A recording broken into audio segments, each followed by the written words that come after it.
Hey, it's Greg here with Outdoors on the Cheap, and I've hiked back out to the canoes this afternoon. It's been about 2 weeks since I brought this red one out. The day after I pulled it out, I made that video. I did some patching on it, I'll show you, but there's a lot more to do on it. So I'm just going to show you what I'm doing here and try to film as much of it as makes sense and try to put together some sort of like restoration video out of this. So here we go. So when I examined it further and I was repairing it, I found that the outer hull had 3 major problems. There was a big gash lengthwise along here. I didn't even notice that when I was pulling it out. It wasn't patched or anything. Huge lengthwise gash. So I put a piece of fiberglass on this, on the outside. Over here there was a lengthwise patch. That was the one I put the tape on just to float it across the lake. So I scraped that all down, sanded it, and put some fiberglass there. And there was one here that was patched, and I pulled the patch off. It was patched on both sides and there was water inside the patch. So that was not good. So I pulled the patch off, scraped it down, sanded it, and did that. I had a little bit of resin left over, so I noticed it was worn thin at either end, kind of, you know, where the bow runs up against the you know, the shore when you're beaching it. So I just added some fiberglass to either end just to use up the stuff I had, you know, the resin I had mixed up. Because once you mix the resin, you got about, I don't know, 20 minutes to work with it, and then it starts to harden. So today I got to do the complementary patches on the inside, right? So I'm going to walk you through that process.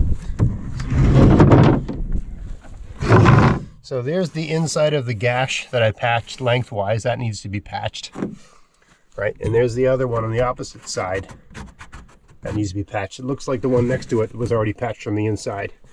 I didn't patch it from the inside as well as the outside on the same day because I wanted to give it time to dry out on the inside. I want to seal water into the patch, right? So that's ready now. It's nice and dry on the inside now. So I can give it a little sand and hit it with some paint, or hit it with some fiberglass. All right, so the first step, if you've never done this before, is the area you're going to be applying the fiberglass to, you got to sand it. You don't have to go crazy, but you have to rough the surface up to clean it, but also just to help the resin to actually adhere to the surface. This is a skip a lot of people. This is a step a lot of people skip for some reason that I don't understand, because it only takes a few seconds, and the resin just will not take properly if you don't sand.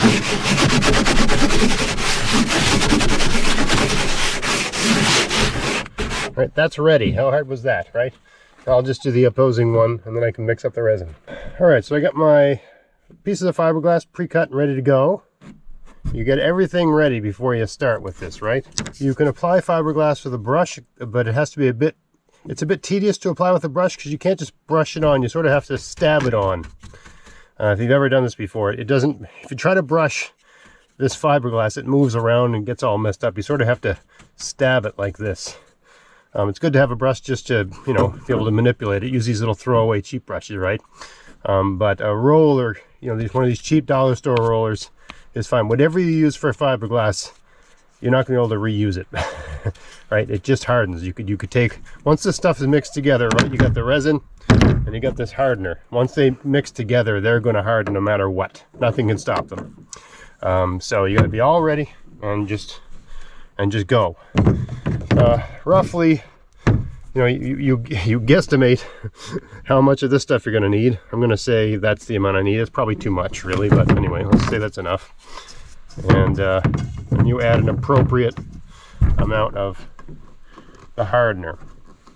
There's enough hardener in the tube that comes with the can for the entire can. So I don't know what I used there, like 1/8 of a can. So I'm just going to make a mark with my thumb so I know how much to add until it gets to where my thumb is, an amount that I think is going to be enough.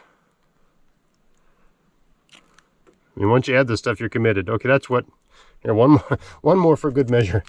I always end up having to buy extra tubes of this because I always add more than there's needed, because I'm always worried that I haven't added enough. You don't want to be in a situation where you have to strip it off once it's been applied.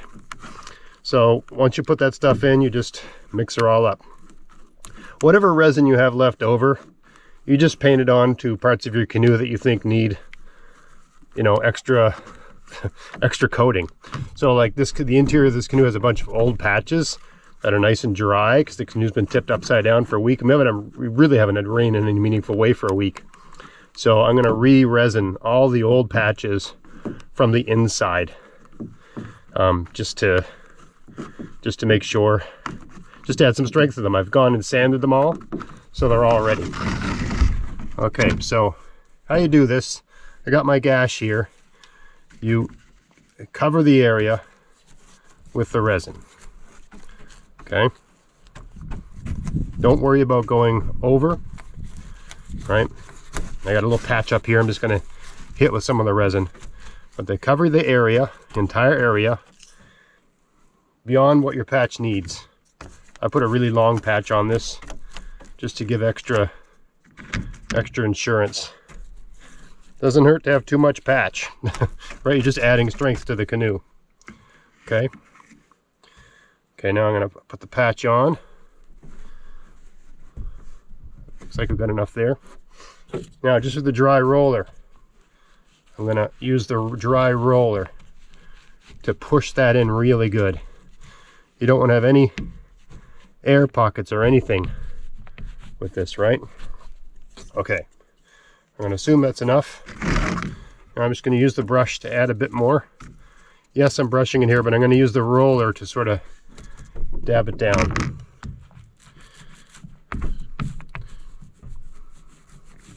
You don't want to go over this too much. The trick is to get good contact. You definitely don't want to mess with the brush too much, like I'm doing right here. I'm just getting the resin on there, okay? And you don't want to have any sort of white spots when you're doing this, because that means you've got an air bubble. And you don't want that expanding and contracting, you know, with heat variation over the course of the season. So as I'm talking about, if you're just using the brush, you dab like this, okay? And that you can get away with that. It works just fine. But it is handy to sort of go middle out with the roller. Or just middle out like that. And you can fix anything with fiberglass. It's amazing. You can breathe life into an old wheelbarrow. You can, you know, it's an amazing space age material that is not hard to learn how to use. Basically what I just did is all you need to do to patch a canoe. You should paint it and stuff like that just to give it a good seal, but that's done. Okay, so that one's done. Now I just got to do the other one.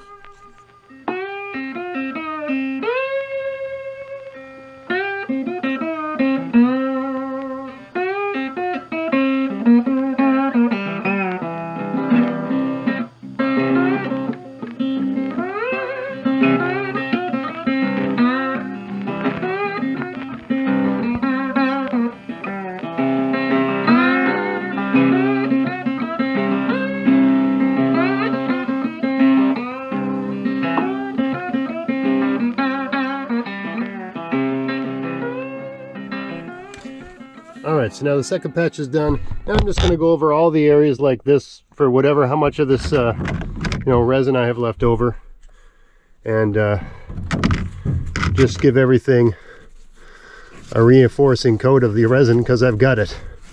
Right? What would it hurt, right? So I'll just brush it on and then smooth it out with the roller, just adding a little bit of extra, you know, sealant to the patch, just like that. Right, brush it on and roll it off. No big deal. That's it. All right, so I'm just going to go around and do the rest of that.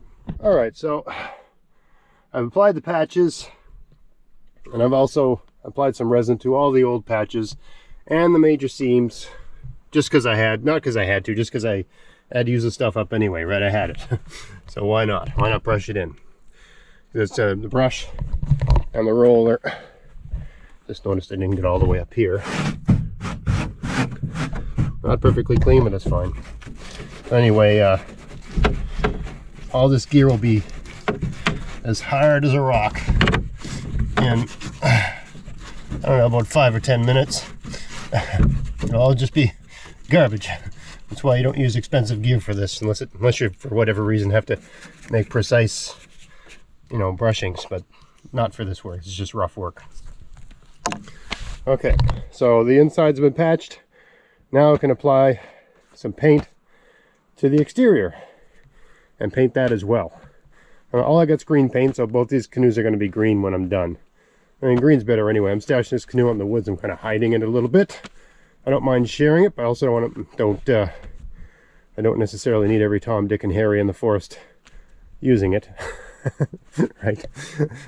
So now it's time to just do some painting. All right, so while I was waiting for the underside of this to dry, I painted the other canoe, and now I'm going to put a coat on this canoe.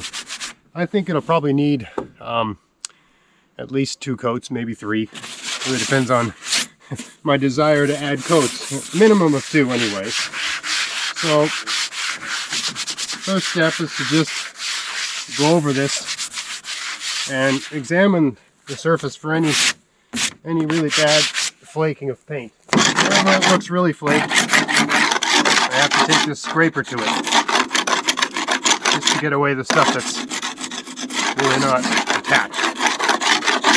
It's a bit of a chore. It doesn't have to take long. It's all a question of where you draw the line between adequacy and perfection. That's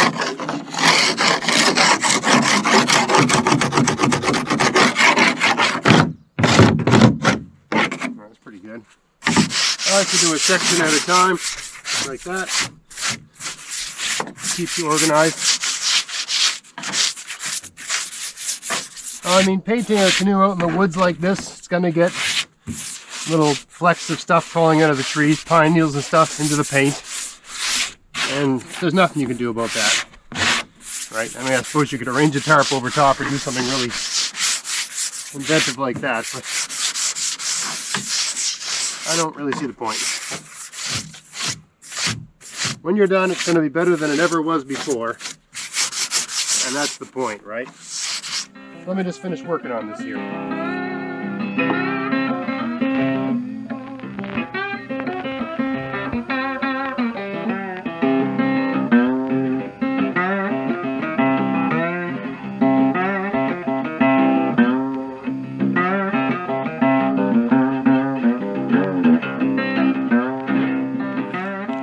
Alright, well, we got that done, and boy, did we ever put our sponge through its paces.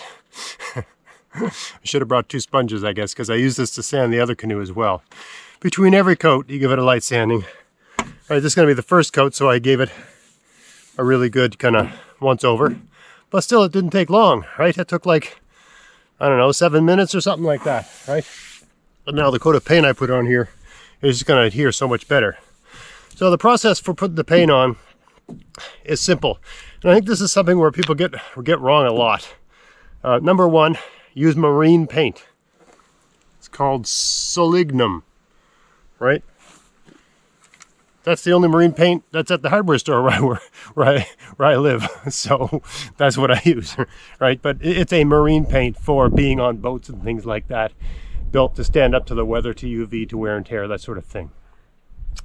Also, I think one thing a lot of novices do wrong is they put too much paint on. I find it's handy to use a roller and a brush. This is just cheap dollar store equipment. You apply the paint on with the brush, and then you smooth it out with the roller, and always put a little less paint. Don't worry about perfect coverage, just get some paint on there, the general area, do by section, and then use the roller to sort of smooth it all out and get it perfect.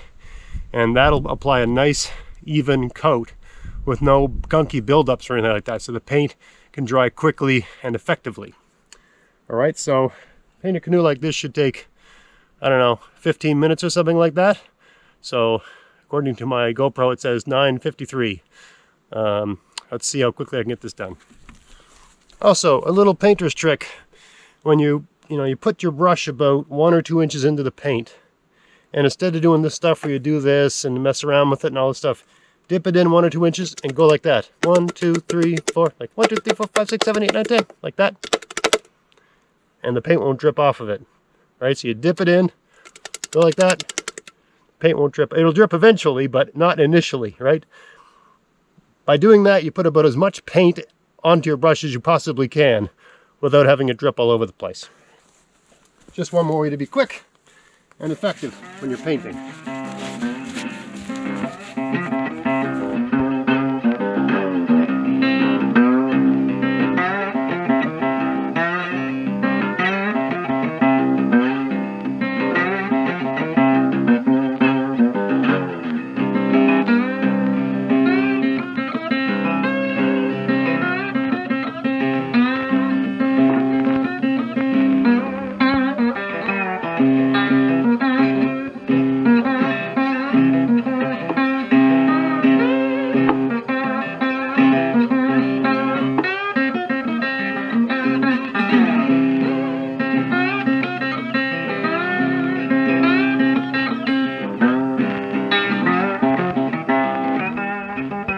I just thought I'd show you the technique, because I'm doing it all in high speed doesn't show the same thing. The idea here is to lay it on with the brush in a pretty sloppy way and not worrying about getting it perfect, not wasting time with that. All you're doing with the brush is getting the paint on the surface, okay? And you do it really, basically, you do it as fast as you can, kind of thing, and worry about making it look nice with the roller. All right, so I just about got that. And again, you're not trying to go for perfection here, because you'll probably put too much paint on. There's no added advantage.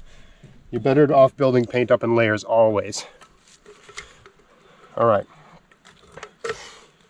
there's that. Now with the roller, you notice I haven't put the roller in the paint can or anything, right? Dry roller. I mean, it's not dry, it's got paint on it, but I haven't loaded it up with paint. Now we just go over the area that I just did with the brush. And now I'm looking for good coverage. And I'm listening. It should have that sound. This sound like tape being pulled off a surface. See, there's no sound here, which means the paint's heavy. And when there's a sticky sound, that's about right. And when the sound goes away, when it goes silent, you know that you've got a lot of paint. So you might have noticed in the sped up version, there were some parts where I would go back over sections. And that's where I had a section where I could just tell there was a bit too much paint. So I'd run the roller over that, and then I'd go back to a part where I had that sticky sound and just apply it again. And just the idea is to sort of even out the coat, right? So that no one spot has too much paint.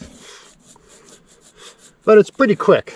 I'm looking at the GoPro now, it's saying 27. So, okay, it took about just under 20 minutes to do, because we started at 9 o'clock. It was almost basically 10 o'clock.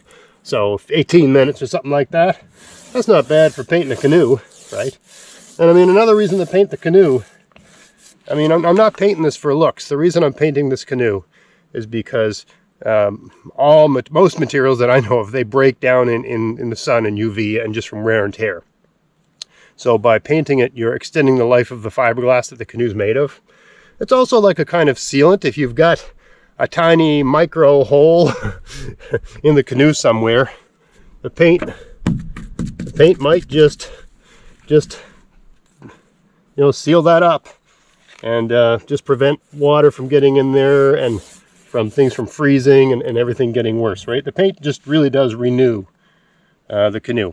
I also want to show you these fiberglass patches, because I've skipped a whole bunch of steps with the fiberglass, because for what I want here, it doesn't matter. Let me show you that. Okay, so here's one of the patches I made. Okay, now if you're working on a car or a sailboat or anything where the aesthetics really matter, there's a whole process for applying layers of filler and sanding and smoothing it out so that you can't tell there was a patch. None of that really makes, in my opinion, at least for a canoe, none of that makes the patch any better. It just makes it look like it wasn't patched. I don't care if this canoe looks patched. I don't want it to look new, right? Someone comes across this in the woods, maybe they use it. The nicer this canoe looks, the more likely they're going to think to themselves, maybe I should take this canoe home, right? Now, good luck getting it home from here. There's really, you know, if you want to steal this canoe, you're going to have at least 2 hours of hell dragging it out of the woods, right? Not recommended. I'm not worried about it getting stolen. But yeah, all I want is the patch works. And what I showed you earlier when I was doing the patching, that's all you need to do to repair a hole in a canoe. Make sure you've got a good, you know, area beyond the patch. Right? There was a little slice about 8 inches long here. But with my patch, I've gone like 14 inches by 9 inches to really reinforce the area, right? So that way, let's say I can't see it, but there's more weakness in the area than I can tell. Well, now I've just strengthened the whole thing, and I've done the same thing on the other side, so I've got a really good, strong patch. Anyway, that's a good afternoon's work. I got to get out of here. I told my wife I'd be home, I don't know, at least 20 minutes ago, so I better get going.